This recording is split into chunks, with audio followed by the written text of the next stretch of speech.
Hai Salihah, bertemu lagi di video pembelajaran tematik, tema 6, subtema 2, KD Esensial, kelas 4.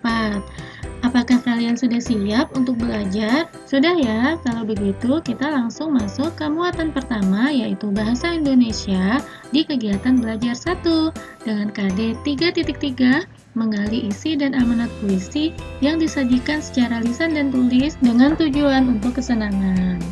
Perbedaan ciri fisik antara ras dan suku bangsa memperkaya keragaman masyarakat Indonesia. Keragaman yang ada menguatkan satu dengan yang lain sebagai bangsa Indonesia yang berbesar hati hidup rukun dalam perbedaan. Keunikan tersebut dapat disampaikan melalui sebuah puisi. Yuk kita baca puisi berikut dan cari tahu isi puisinya. Tanah Airku, Tanah yang Beragam, karya D. Karitas. Kami menyebut dirimu orang Tionghoa. Dia menyebut dirinya orang Papua. Aku menyebut diriku orang Madura. Kami menyebut diri kami orang Indonesia. Kamu bersyukur dilahirkan di tanah para raja. Dia berterima kasih bergelar mutiara hitam. Aku bangga disebut sebagai punggawa. Kami bersujud dikenal sebagai Nusantara. Tanah airku, tanah titisan para dewa. Tanah airku, tanah pusaka. Tanah airku, tanah yang beragam. Segalanya ada untuk manusia Indonesia. Mari kita rawat Ibu Pertiwi. Mari kita sayangi jagat Nusantara ini. Mari kita pelihara pusaka ini demi kita, bangsa Indonesia. Wah, Masya Allah, bagus ya puisinya. Setelah kita membaca puisi tersebut, tentu kita dapat mencari tahu makna puisinya kan? Yuk, kita sama-sama berlatih mencari makna puisi. Makna puisi bait pertama adalah terdapat perbedaan atau keberagaman suku bangsa di Indonesia. Makna puisi bait kedua, rasa syukur karena telah dilahirkan sebagai bangsa Indonesia yang kaya akan SDA dan kaya akan keberagaman suku seperti Papua dan suku lainnya. Sedangkan puisi bait ketiga, maknanya adalah tanah air Indonesia yang merupakan anugerah Allah yang sudah ada sejak dulu sebagai tempat tinggal bangsa Indonesia yang beragam. Selanjutnya, makna puisi pada bait keempat adalah kita berkewajiban untuk merawat, menyayangi, memelihara tanah air Indonesia demi masa depan bangsa Indonesia. Sedangkan amanat puisinya adalah keberagaman suku bangsa dan budaya merupakan kekayaan yang harus disyukuri dan dilestarikan dalam rangka persatuan dan kesatuan. Untuk lebih mengasah keterampilan kalian dalam menentukan makna dari bait-bait puisi, yuk kita berlatih. Bacalah puisi berikut, tuliskan makna atau isi dan amanatnya. Jika sudah selesai, kalian dapat mengumpulkannya kepada ibu guru ya. Selamat mengerjakan. Setelah kalian mempelajari muatan bahasa Indonesia tentang membaca puisi dan juga mencari makna setiap bait dan juga menentukan amanat yang terdapat pada puisinya, selanjutnya kita akan mempelajari muatan PPKN masih di kegiatan belajar 1 KD 4.3, menuliskan manfaat keberagaman karakteristik individu dalam kehidupan sehari-hari. Seperti yang sudah kalian ketahui, bangsa Indonesia adalah bangsa yang beragam atau majemuk. Diskusikanlah dengan teman-teman tentang bagaimana bangsa Indonesia menanggapi perbedaan pulau asal dan daerahnya, bahasa daerah, pakaian adat, rumah adat, kebiasaan adat. Bagaimanakah bentuk kerjasama antar mereka? Manfaat apa yang diperoleh dengan bekerjasama dengan orang yang berasal dari suku atau daerah yang berbeda-beda? Dengan berdiskusi dengan teman, kita dapat menarik kesimpulan bahwa perbedaan individu bukan alasan untuk perpecahan. Justru dengan berbeda, kita bisa saling mengenal satu sama lain dan bisa saling menghargai, sehingga terciptalah persatuan dan kesatuan. Setelah mempelajari muatan PPKN, selanjutnya kita menuju ke kegiatan belajar 2 muatan IPA KD 3.2 membandingkan siklus hidup beberapa jenis makhluk hidup. Wah, kira-kira kalian akan mempelajari apa saja ya? Yuk kalian simak.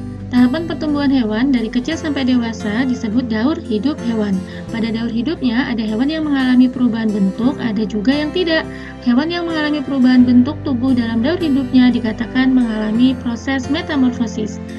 Proses metamorfosis yang terjadi pada hewan terbagi menjadi dua, yaitu metamorfosis sempurna dan metamorfosis tidak sempurna. Hewan yang mengalami metamorfosis sempurna mempunyai bentuk tubuh yang sangat berbeda pada setiap tahap hidupnya. Pada saat telur menetas, bentuk tubuh hewan tidak sama dengan bentuk induknya. Hewan yang mengalami metamorfosis tidak sempurna setelah menetas memiliki bentuk tubuh yang mirip dengan induknya. Untuk lebih memahami tentang daur hidup hewan, yuk kita perhatikan beberapa daur hidup hewan berikut ini. Yang pertama, daur hidup katak. Katak berkembang biak dengan cara bertelur di dalam air. Telur-telur itu akan menetas setelah kurang lebih 10 hari. Telur itu menetas menjadi berudu yang hidup di air. Oleh karenanya, berudu memiliki insang, alat pernafasan untuk bernafas di dalam air, seperti pada ikan. 3 minggu kemudian, insang pada katak akan tertutup oleh kulitnya. Kemudian, tumbuhlah kaki belakang. Pada usia 8 minggu, berudu berkaki berubah menjadi katak yang berekor. Ekor itu kemudian memendek dan ia bernafas dengan paru-paru. Setelah pertumbuhan anggota tubuhnya sempurna, katak akan berubah menjadi katak dewasa. Karena terjadi perubahan bentuk yang sangat mencolok pada setiap fasenya, katak termasuk hewan yang mengalami metamorfosis sempurna. Selanjutnya, kita menuju ke daur hidup kecoa. Kecoa merupakan salah satu serangga yang juga berkembang biak dengan cara bertelur. Setelah beberapa lama, telur kecoa akan berubah menjadi kecoa muda yang disebut nimfa. Bentuk nimfa mirip dengan kecoa dewasa, hanya warna kulitnya yang berbeda. Nimfa beberapa kali mengalami pergantian kulit sampai ia menjadi kecoa dewasa. Selanjutnya, daur hidup capung. Capung juga merupakan serangga yang berkembang biak dengan cara bertelur. Sama seperti kecoa, ketika telur capung menetas, ia menjadi capung muda yang disebut nimfa. Setelah kurang lebih mengalami pergantian kulit selama 10 kali, capung berubah menjadi capung dewasa. Capung dan kecoa mengalami metamorfosis tidak sempurna karena tidak terjadi perubahan di setiap fase perubahannya. Selanjutnya, daur hidup nyamuk. Nyamuk juga termasuk jenis serangga yang berkembang biak dengan cara bertelur di permukaan air. Ketika telur menetas, ia berubah menjadi jentik-jentik atau tempayak. Tempayak ini akan hidup dan mendapatkan makanannya dari air yang ia tinggali. Setelah cukup umur, tempayak ini berubah menjadi pupa. Setelah beberapa waktu, pupa akan berubah menjadi nyamuk muda hingga nyamuk dewasa. Nyamuk muda dan dewasa tidak hidup di air. Ia akan kembali ke air ketika hendak bertelur. Nyamuk mengalami metamorfosis sempurna karena terjadi perubahan bentuk di setiap fasenya. Nyamuk, kecoa, katak, dan capung. Apakah kalian tahu? Untuk menguji pengetahuan kalian, yuk jawablah pertanyaan berikut ini. Yang pertama, katak termasuk hewan yang hidup di air dan di darat. Untuk itu, katak disebut hewan amfibi. Katak bertelur di air. Katak menetas menjadi berudu atau kecebong dan bernafas menggunakan insang. Setelah berubah menjadi katak dewasa, alat pernafasannya menggunakan paru-paru. Untuk pertanyaan selanjutnya, nyamuk senang bertelur di air yang tergenang. Setelah beberapa hari, telur nyamuk akan berubah menjadi jentik-jentik atau tempayak. Selanjutnya, tempayak berubah menjadi pupa. Telur kecoa akan berubah menjadi kecoa muda yang disebut nimfa. Wah, sepertinya kalian sudah banyak tahu ya. Mudah kan? Yang selanjutnya, capung berkembang biak dengan cara bertelur. Setelah mengalami kurang lebih 2 kali perubahan, maka nimfa berubah menjadi hewan dewasa. Di antara kata kecoa, capung, dan nyamuk, manakah yang mengalami metamorfosis sempurna? Betul sekali, katak dan nyamuk mengalami metamorfosis sempurna, sedangkan capung dan kecoa mengalami metamorfosis tidak sempurna. Selanjutnya, setelah kalian mempelajari muatan IPA tentang daur hidup hewan, selanjutnya giliran kalian untuk berlatih mempresentasikan tentang daur hidup hewan pada tabel berikut. Pilihlah dua ekor hewan yang ada di dalam tabel, kemudian presentasikanlah secara singkat persamaan dan perbedaan daur hidup hewan-hewan yang telah dipilih. Untuk membantu presentasi kalian, carilah informasi tentang cara berkembang biaknya, apakah mengalami metamorfosis atau tidak, jika mengalami metamorfosis, termasuk jenis metamorfosis apakah, dan informasi lainnya. Selamat mengerjakan ya, Nanda Salihah. Setelah mempelajari muatan IPA, selanjutnya kita menuju ke muatan berikutnya, yaitu SBDP di kegiatan belajar 3 KD 3.4 mengenal karya seni rupa teknik tempel. Tentunya kalian sudah pernah mendengar istilah mozaik, kolase, dan montase kan? Apakah itu kolase? Kolase adalah teknik untuk membuat karya seni rupa 2 dimensi dengan cara memotong dan menempel.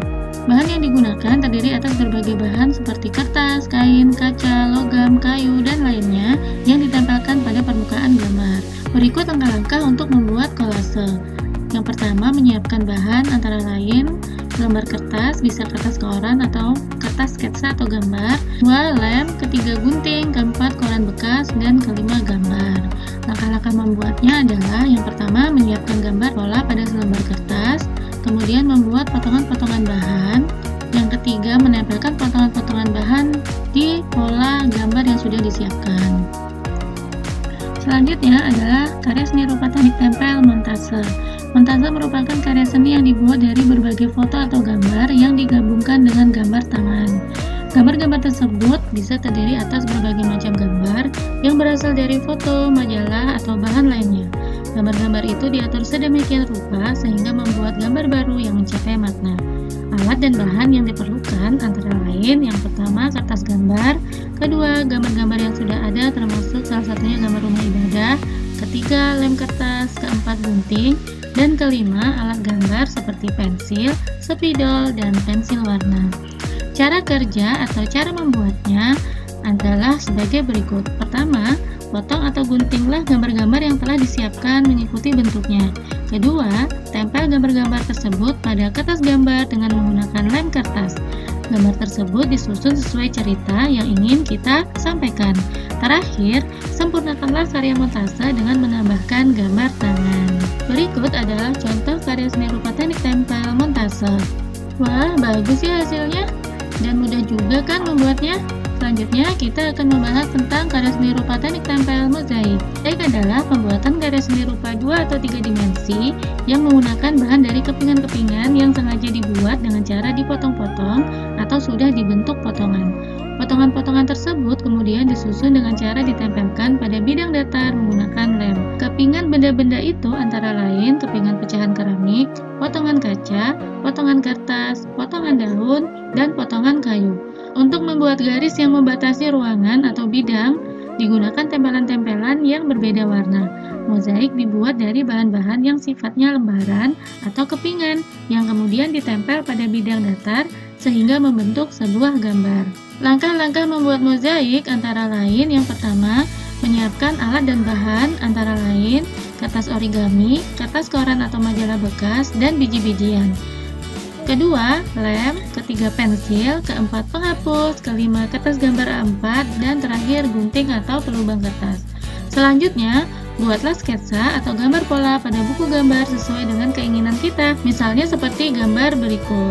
Selanjutnya, potonglah kertas tersebut menjadi potongan kecil-kecil. Kemudian, tempelkan satu persatu potongan kertas yang sudah disiapkan pada sketsa atau gambar pola yang telah dibuat. Untuk menempelkan potongan kertas tersebut, kamu dapat menggunakan alat bantu seperti jarum atau benda runcing lainnya. Terakhir, tutuplah pola secara menyeluruh dengan kertas warna-warni sesuai dengan keinginanmu. Wah, bagus ya hasilnya.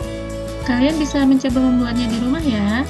Setelah kita mempelajari muatan SBDP tentang karya teknik tempel, selanjutnya kita akan menuju ke muatan IPS di kegiatan belajar 4 KD 4.1 menyajikan hasil identifikasi karakteristik ruang dan pemanfaatan sumber daya alam untuk kesejahteraan masyarakat dari tingkat kota sampai provinsi. Tanaman pangan terdiri atas tanaman padi, palawija, sayuran, dan buah-buahan. Sedangkan tanaman industri berupa tanaman tebu, karet, kopi, teh, kelapa sawit, tembakau, dan kopra. Tanaman hutan diperlukan untuk mencegah banjir, tanah longsor, menyimpan cadangan air, serta pelindungan hewan. Sumber daya alam berupa hewan terdiri atas hewan liar dan hewan ternak. Hewan liar tinggal di hutan dan taman-taman nasional untuk dilindungi dari kepunahan. Contoh hewan liar tersebut yaitu harimau, kera, orangutan, gajah, badak, banteng, dan anoa. Hewan ternak merupakan hewan yang dipelihara atau diternakan untuk memenuhi kebutuhan manusia. Contoh hewan ternak yaitu ayam, itik, sapi, udang, dan domba. Selanjutnya, kita akan mengamati persebaran sumber daya alam hewan dan tumbuhan melalui peta tematik. Amatilah peta tematik berikut ini. Berikut adalah contoh peta persebaran hasil bumi pertanian di Indonesia. Contoh berikutnya adalah peta persebaran hewan khas Asia. Peta berikutnya adalah peta persebaran fauna atau hewan di Indonesia. Apakah kalian tahu apa itu peta tematik? Peta tematik adalah peta yang berisi informasi khusus, seperti peta persebaran sumber daya alam, peta kepadatan penduduk, peta curah hujan, peta persebaran gunung berapi, dan lain-lain. Selanjutnya, giliran kalian untuk mencoba membuat peta tematik. Buatlah gambar peta buta salah satu pulau di Indonesia. Carilah informasi dari berbagai sumber tentang potensi sumber daya alam yang ada. Lalu cantumkan ke dalam peta dengan menggunakan simbol seperti pada contoh peta persebaran fauna khas Pulau Kalimantan sebagai berikut. Untuk membantu kalian bisa mencari contoh peta pulau-pulau di Indonesia melalui Google, seperti contoh peta Provinsi Kalimantan sebagai berikut. Setelah kalian menggambar pulaunya, kalian dapat mencari informasi sumber daya alam yang terdapat pada pulau tersebut, kemudian petakanlah persebarannya dengan menggunakan simbol-simbol. Setelah selesai, tariklah kesimpulan sumber daya alam apakah yang dihasilkan di peta yang kalian buat, kemudian jelaskan manfaat sumber daya alam yang ada di peta terhadap masyarakat yang tinggal di daerah tersebut. Selamat mengerjakan, Ananda Salih-Salihah. Alhamdulillah, sampai di sini video pembelajaran tema 6 subtema 2 ya. Thank you for 2000 subscribers. Bagi kalian yang belum subscribe, jangan lupa klik tombol subscribe di bawah ya. Sampai di sini video pembelajaran kita kali ini. Sampai ketemu lagi di video pembelajaran selanjutnya. Thank you for watching. Have a nice learning at home. Assalamualaikum warahmatullahi wabarakatuh. Bye.